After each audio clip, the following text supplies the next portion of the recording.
The words fell from Claire Cole's lips like stones into still water, each syllable creating ripples that would never truly settle. Daddy's dead. She sat on the edge of Noah's bed, her hands folded so tightly in her lap that her knuckles had turned white as driftwood.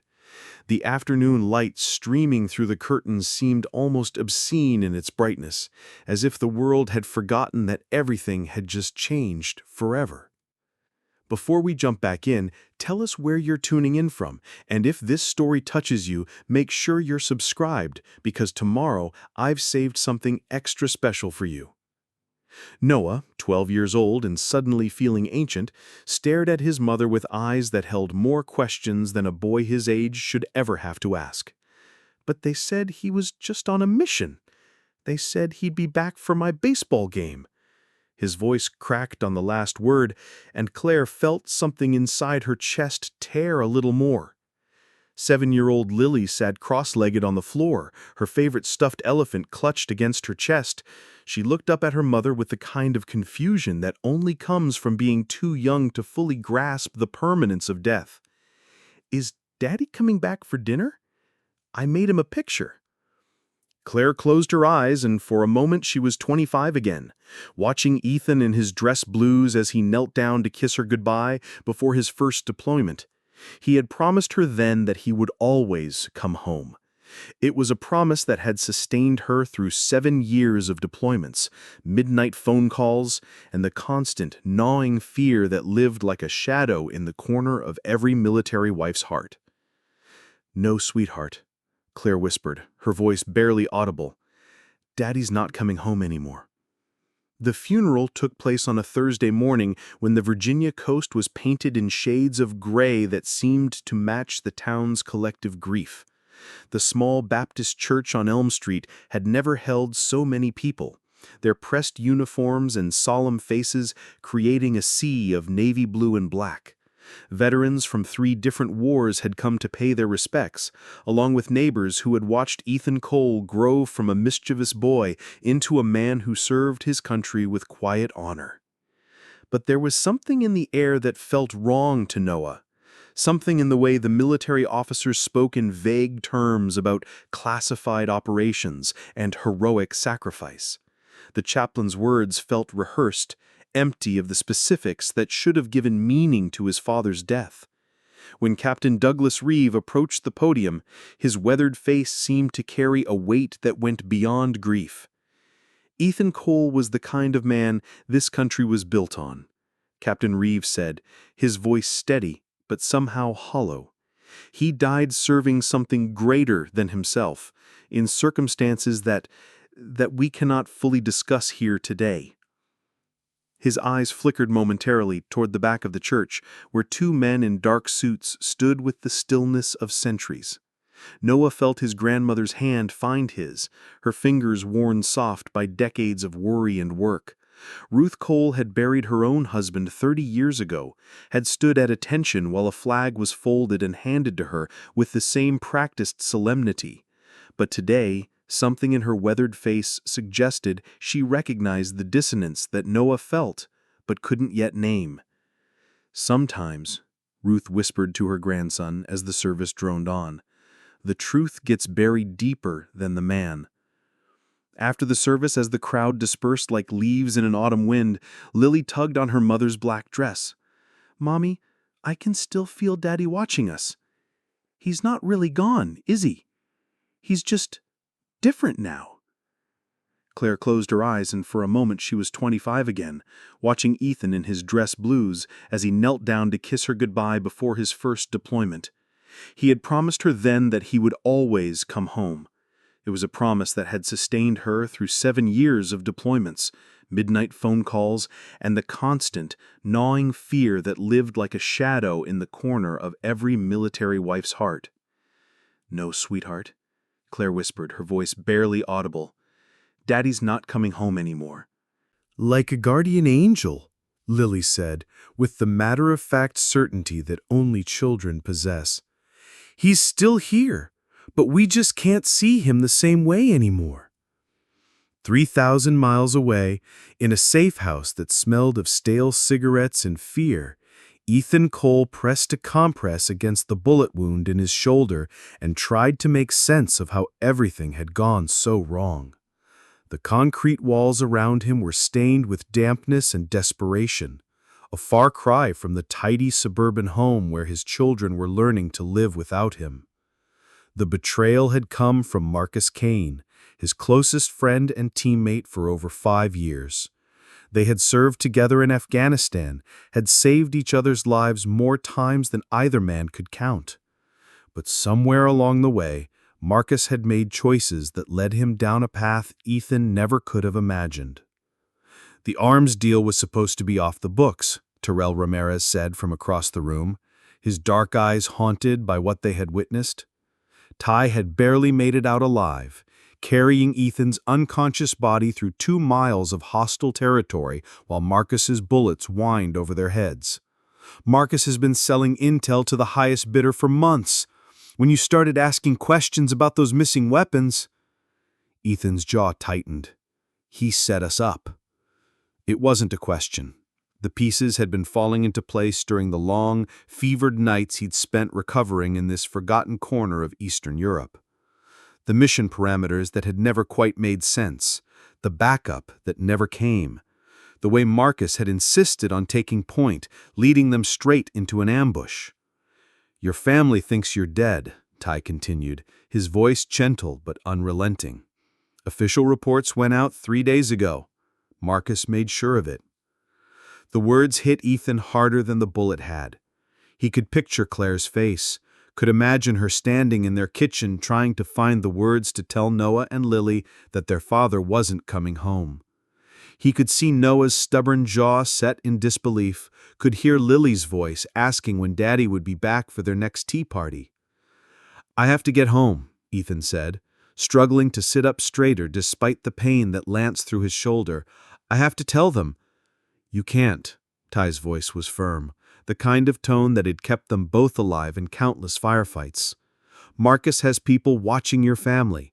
If you surface now, before we can prove what he's done, he'll kill all of you to keep his secrets safe." Ethan stared at the cracked ceiling, feeling the weight of impossible choices settling on his chest. To protect his family, he had to stay dead. To stay dead, he had to let them grieve for a ghost.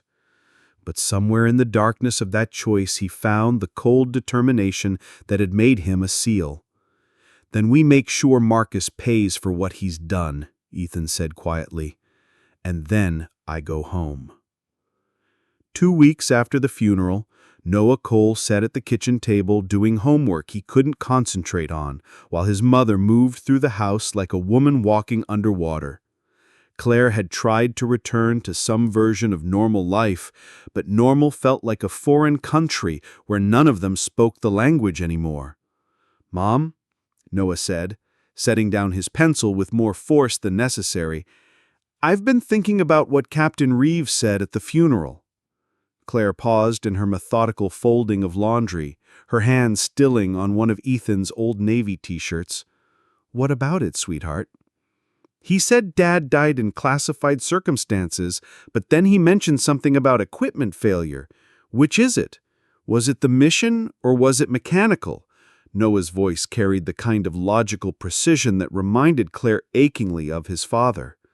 "Honey, sometimes these things are complicated. The details don't always—" "But they should make sense," Noah interrupted, his 12-year-old voice cracking with frustration. "If they can't tell us how he died, how do we know he's really dead?" The laundry basket slipped from Claire's hands, spilling clean clothes across the kitchen floor. For a moment, she stared at her son with something that looked almost like fear. "Noah, you can't think like that. We have to accept what we've been told and try to move forward."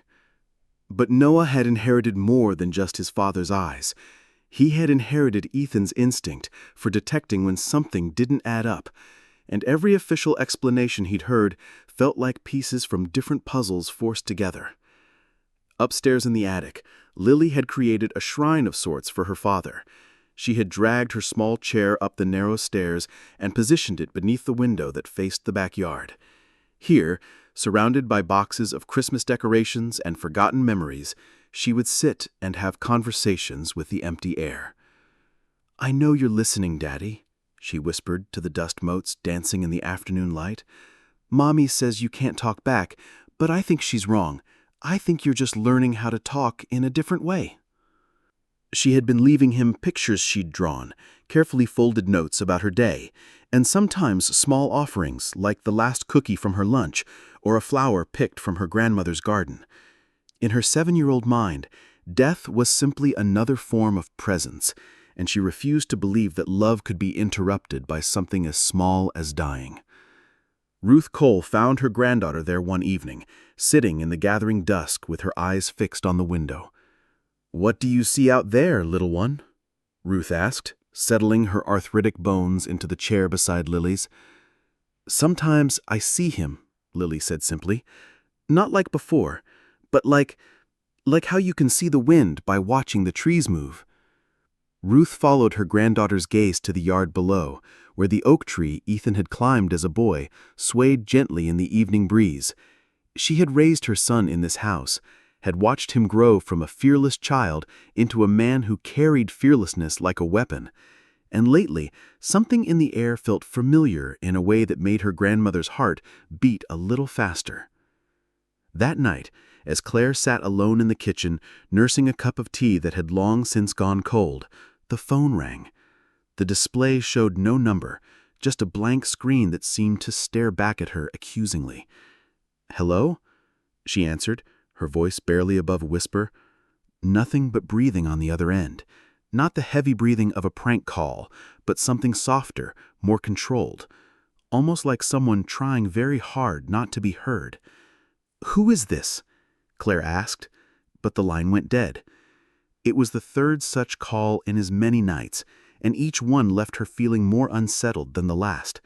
She had mentioned them to no one, not even Ruth, but they were beginning to feel like messages from a world she was supposed to have left behind.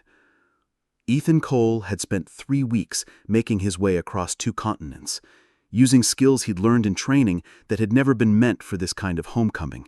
He moved through shadows and silence, avoiding cameras and checkpoints, becoming a ghost in his own life as he slowly made his way back to Virginia. Now he stood in the tree line behind his own house, watching the windows that had once meant safety and love, feeling like an intruder in his own story. The house looked smaller somehow, or perhaps he had grown larger in his grief. The garden that Claire tended with such care seemed to be winning its battle against the early winter, and smoke rose from the chimney in lazy spirals that spoke of normalcy he could no longer claim. He had been watching for 2 nights, learning the rhythms of his family's new life. Claire's insomnia that kept lights burning until after midnight, Noah's habit of standing at his bedroom window as if searching for something in the darkness, Lily's small form moving through the house like a butterfly that had forgotten how to light anywhere for long. On the 3rd night, Noah's instincts proved true to his father's blood. The boy had woken from dreams of unexplained urgency and found himself drawn to the window that faced the backyard. Something moved in the shadows beneath the oak tree, something too purposeful to be wind and too familiar to be a stranger. Noah pressed his face against the glass, his breath fogging the window as he strained to see. The figure stood perfectly still for a long moment, and then stepped partially into a shaft of moonlight that filtered through the branches. The silhouette was unmistakable. The height, the breadth of shoulders, the way the man held his head slightly tilted when he was thinking, all of it belonged to a father who was supposed to be dead. "Dad!" Noah whispered to the glass, but the figure had already melted back into the darkness. The next morning, Claire found her husband's watch sitting on the porch railing, where the newspaper usually went. It was the watch she had given him for their 5th anniversary, engraved with coordinates that marked the spot where he had proposed. She had watched them lower an empty coffin into the ground while this watch sat on her porch like a question mark made of silver and possibility. Ruth found her daughter-in-law sitting on the porch steps at sunrise, turning the watch over and over in her hands like a rosary of confusion. He always said he'd find a way to come home, Claire whispered, not looking up. Even when I was sure he couldn't, he always found a way. Ruth settled beside her, her old bones creaking with the weight of too many years and too many losses. If he's alive, she said quietly, someone very powerful wants us to believe otherwise. But why? Claire's voice broke on the question. Why would they want us to think he's dead? Because, my dear, Ruth said, her eyes scanning the tree line where her grandson had seen shadows move. Sometimes the only way to protect the people you love is to let them mourn you. The sound of the kitchen door opening at 2 a.m. should have terrified Claire, but somehow her heart recognized what her mind couldn't yet accept. She had been sitting at the table again, unable to sleep, when she heard the soft click of the lock and the whisper of footsteps on linoleum. When Ethan stepped out of the shadows and into the soft light above the sink, Claire's breath caught in her throat like a trapped bird. He looked thinner than she remembered, older in ways that had nothing to do with the 3 weeks he'd been gone. His left arm hung slightly awkwardly, and there was a wariness in his eyes that spoke of being hunted. "Hello, Claire," he said softly, and his voice was exactly as she remembered it, warm honey over steel. For a moment they simply stared at each other across the kitchen that had been the heart of their life together. Claire's first instinct was to run to him, to throw herself into his arms and convince herself through touch that he was real. Her second instinct was to scream. Her third instinct, the one that won, was to demand answers. "You let me bury an empty coffin," she said, her voice deadly quiet. "You let me tell our children that their father was dead?" Ethan took a step closer, and Claire held up a hand to stop him. "Don't. Don't you dare come closer until you explain why my son has been crying himself to sleep for 3 weeks while you have been playing ghost?" The pain that crossed Ethan's face was so raw that Claire almost relented. Almost. "Marcus Kane tried to kill me," Ethan said simply. "He betrayed our unit, got 3 good men killed, and when I started asking questions, he decided I needed to disappear permanently." "But you didn't disappear. You came back." "I came back because I couldn't let him win, and because I couldn't let you and the kids live with a lie forever." Ethan's voice grew rougher. "But Claire, if I had surfaced immediately, if I had come straight home, Marcus would have killed all of us to protect his secret." Claire felt something inside her chest begin to crack, not with grief this time, but with a fury that had been building for 3 weeks. "So instead you let us believe you were dead? You let Noah lose faith in everything he trusted? You let Lily create fantasies about guardian angels because the truth was too complicated?" "I let you mourn," Ethan said quietly, "because it was the only way to keep you alive." They stared at each other in the soft light of the kitchen while upstairs their children slept, unaware that their world was about to shift again. Claire could hear the old house settling around them, the familiar creaks and sighs that had always made this place feel like home. But nothing would ever feel the same again. "Show me," Claire said finally. "Show you what?" "Show me where it hurts." She gestured toward his shoulder, toward the way he favored his left side. "If I'm going to believe this story, if I'm going to trust you again, I need to see the proof of what you've been through." Ethan slowly unbuttoned his shirt, revealing a bandage that covered most of his shoulder and the upper part of his chest. The edges were stained with old blood and something that might have been antiseptic. Claire's medical training, dormant for years but never forgotten, took over as she examined the wound with gentle fingers. "Bullet?" she asked. "2, actually. Ty dug them out with a pocket knife and a lot of prayers." Claire's hand stilled on his skin. "Ty's alive?" "Ty's the reason I'm alive. He carried me out when Marcus left us for dead." As if drawn by invisible threads, they found themselves moving closer to each other in the dim light of the kitchen. Claire could smell the soap he'd used, could see the exhaustion carved into the lines around his eyes. and when she finally touched his face, her fingers came away wet with tears she hadn't known he was shedding. I wanted to call. Every night, I wanted to hear your voice, but I knew if I heard you crying, if I heard the kids asking for me, I wouldn't be able to stay hidden long enough to fix this. And have you? Fixed it? Ethan's smile was grim. I'm working on it. But Claire, the kids can't know I'm alive. Not yet. Marcus has people watching the house, and if he suspects I've made contact, he'll come for us. He'll come for all of us. Claire felt the weight of the decision settling on her shoulders like a cloak made of lead. To protect her children, she would have to lie to them again. To keep her husband alive, she would have to watch him disappear back into the shadows. How long? Asked Claire. I don't know. A few weeks, maybe longer, just until I can gather enough evidence to prove what Marcus has done. From upstairs came the soft sound of footsteps, and both Claire and Ethan froze. But it was only Lily, probably making one of her midnight trips to the bathroom, and after a moment the house settled back into silence. She talks to you, Claire said quietly. Every day, she goes up to the attic and has conversations with your ghost. Ethan closed his eyes as if the words caused physical pain. What does she say? That she can feel you watching over us, that love doesn't die just because bodies do. Claire's voice broke slightly. She's been leaving you pictures, Ethan. Pictures and notes and little gifts, like offerings to a saint. When Ethan opened his eyes again, they were bright with unshed tears. Can I see her? Just for a moment?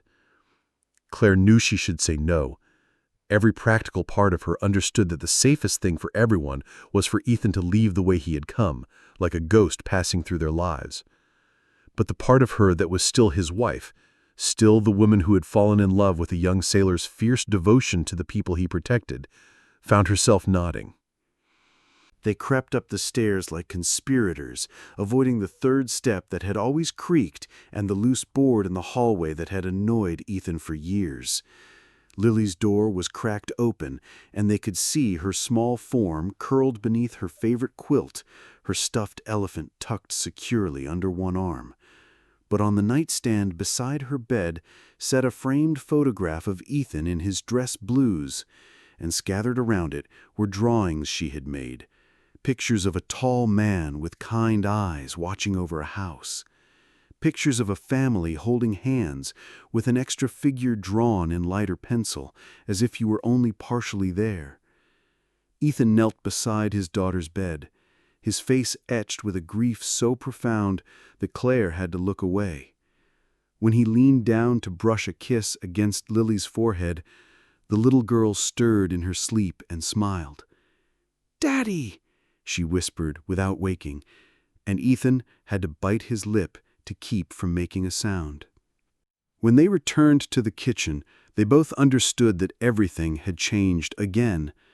The pretense of death had been replaced by the reality of living in the shadows, and neither of them knew how long they could sustain the weight of such secrets. "I'll come back when I can," Ethan promised as he prepared to fade back into the darkness. "And when this is over, when Marcus can't hurt us anymore, I'll come home for real." Claire watched her husband disappear into the night, taking with him the certainty she had been building about their future. Upstairs, their children slept, unaware that the father they mourned had just kissed them goodbye again. Marcus Kane stood in his sterile office, studying surveillance photos of the Cole house with the cold precision of a predator. "He's alive," he said into the encrypted phone, his voice carrying no emotion. "Ethan Cole survived, and now he's a problem that needs permanent solving." 3,000 miles away, Noah had found what he was looking for. Hidden in his mother's laptop, buried beneath folders of medical journals and household files, were encrypted emails with military routing codes. The timestamps didn't match the official timeline of his father's death. "Mom's been lying to us," he whispered to himself, the weight of betrayal settling like lead in his stomach. Meanwhile, Lily continued her daily pilgrimages to the attic, but now her conversations carried a different energy. "I know you're real, Daddy. I can feel you getting closer." Captain Reeve met Ethan in an abandoned warehouse outside Norfolk, his weathered face heavy with guilt. "Marcus has corrupted half the chain of command," he admitted. "The arms deals go deeper than we thought. He's got senators, contractors, even CIA liaisons in his pocket." "Can you help me expose him?" Ethan asked. Reeve's silence was answer enough. The confrontation erupted over breakfast when Noah slammed his mother's laptop onto the kitchen table. "You've been getting emails about Dad for weeks," he accused, his 12-year-old voice cracking with fury. "He's alive, isn't he?" Claire's coffee cup shattered against the floor, but before she could respond, Lily's voice drifted from the garden. "Daddy, you came back!" Through the window, they watched as Lily ran toward the oak tree where a familiar figure knelt with open arms. The reunion was everything Claire had imagined, fierce, joyful, complete. But Noah's face remained hard as stone. "How long have you known?" he demanded when Ethan entered the house with Lily clinging to his neck. "Son, I can explain." "Don't." Noah's voice held a coldness that chilled them all. That night, as the family struggled to rebuild trust from the wreckage of secrets, dark shapes moved through their neighborhood. Marcus's patience had run out. The attack came at 3 a.m., silent figures flowing through their house like smoke. Ethan fought them in the hallway while Claire grabbed the children, his training taking over as he moved with lethal efficiency through the home that had once meant only safety. Tyrell's arrival turned the tide, his rifle speaking in short, controlled bursts that sent the remaining operatives fleeing into the night. "We have to go," he said simply. "Now." They fled in Ty's truck, leaving behind photo albums and childhood memories, carrying only the clothes on their backs and the terrible knowledge that their old life was gone forever. "Where are we going?" Lily asked from Claire's lap. "Somewhere safe," Ethan promised, but even he wasn't sure such a place existed anymore. The final pieces fell into place in a safe house outside Richmond. Captain Reeve, consumed by guilt, leaked classified files that exposed Marcus's network. Noah, his anger transformed into purpose, helped decode the financial records that traced blood money from Syria to Virginia. But Marcus's desperation made him reckless. He took Lily during a supply run, forcing Ethan into the confrontation he'd been avoiding. "Come alone," Marcus's voice crackled through the phone, "or your daughter learns what happens to soldiers who betray their brothers." Ethan found them in an abandoned warehouse, Marcus holding Lily with one arm, while his gun hand remained steady. "You always were too noble for this work," Marcus said. "Let her go. This is between us." "No, Ethan. This is about survival, and I've gotten very good at it." The shot echoed through the warehouse, but it was Tyrell's bullet that found its mark, appearing like an avenging angel through the skylight. Marcus fell, his conspiracies dying with him. 6 months later, the Cole family stood together in their rebuilt life, not perfect, but honest. The government had cleared Ethan's name, though the full truth would remain classified for decades. Noah had learned to forgive, understanding finally that love sometimes wore the disguise of deception. They renewed their vows in the same small church where his funeral had been held, with Ruth presiding over the ceremony like a blessing. Lily wore her best dress and carried wildflowers from the garden that had witnessed so much pain and healing. As they walked home through the Virginia evening, Lily slipped her small hand into her father's scarred one. "Daddy, you don't have to be a ghost anymore." Ethan squeezed her fingers gently, feeling the weight of secrets finally lifting from his shoulders. "No, sweetheart. Daddy's home." Up next, we have 2 more incredible stories that are waiting for you. Just click the image you want to watch and it will take you there. If you enjoyed this video, make sure to subscribe. It would mean a lot.